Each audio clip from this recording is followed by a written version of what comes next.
Hi everyone, how are you? This is going to be a great video. I'm going to answer a question I get somewhat often on my mobile apps, and that's how do I open a bookstore? And this is a difficult one because if you haven't been noticing, the bookstores are rapidly going out of business.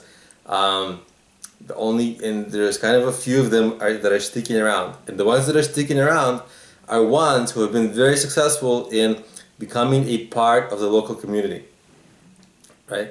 So it's not just about buying a book. If you want to just buy a book, you go to Amazon.com. In fact, even those stores lose a lot of revenue to Amazon.com.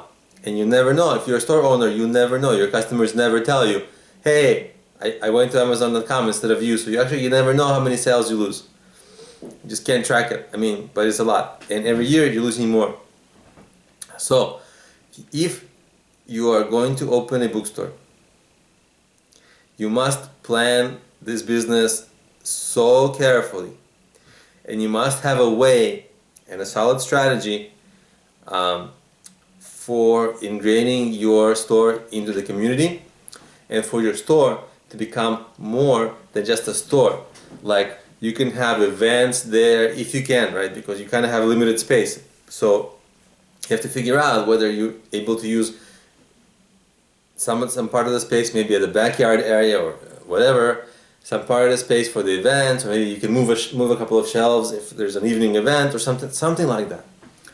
So what that's going to do is kind of like, that's your marketing. First of all, those people are in the store, they may buy books. Second, they are getting to know your store, and they may come back to buy books later. So you want to have that. You also have you want to have like children's area so that people can come and read the books to children. You also want to have an area where people can like sit down comfortably and take a look at a book. And actually that worked on me a couple of times. Like, I went to a bookstore, I picked up a book, it looked curious, I sat down, I started reading it, and then I realized like I have to go, but I kind of want to keep reading this book, so I just bought the book there. I didn't want to buy it on Amazon, even though Amazon was cheaper. I didn't want to like wait a couple of days. I wanted to keep reading that book. So that actually works as a good strategy. If you can make it kind of easy for people and stress-free to sit down and read in your store, they may buy those books. People may also buy the books because they want to help you survive, because they realize the importance of having such stores in their neighborhood. And so you may get that community support. But however you do it, you gotta get that community support. And the difficulty is that before you start, it's very, very hard to know whether you will end up becoming a part of the community of the store, of the neighborhood, because you really don't know until it happens. But the challenge is that it's costly to open such a store, so there's a lot of risk on you, and it is a risky business, because the risk on you is kind of upfront. You take all the risk, and then maybe your business will sort of become part of the community, maybe. If not,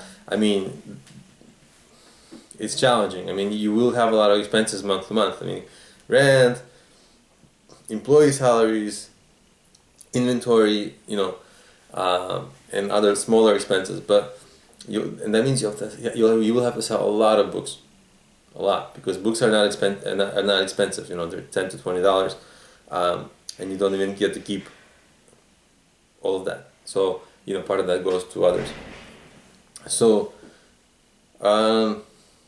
you really have to plan this. When you do start this kind of a business, think very carefully. Certainly have someone on your team who has started a successful bookstore before, or get mentoring from someone who has a bookstore in your city somewhere, maybe, because you do not want to. You want to really plan this very carefully, because if you get it wrong, with anything, with location, with how you remodel, with the kind of books you have, there's so many things, right?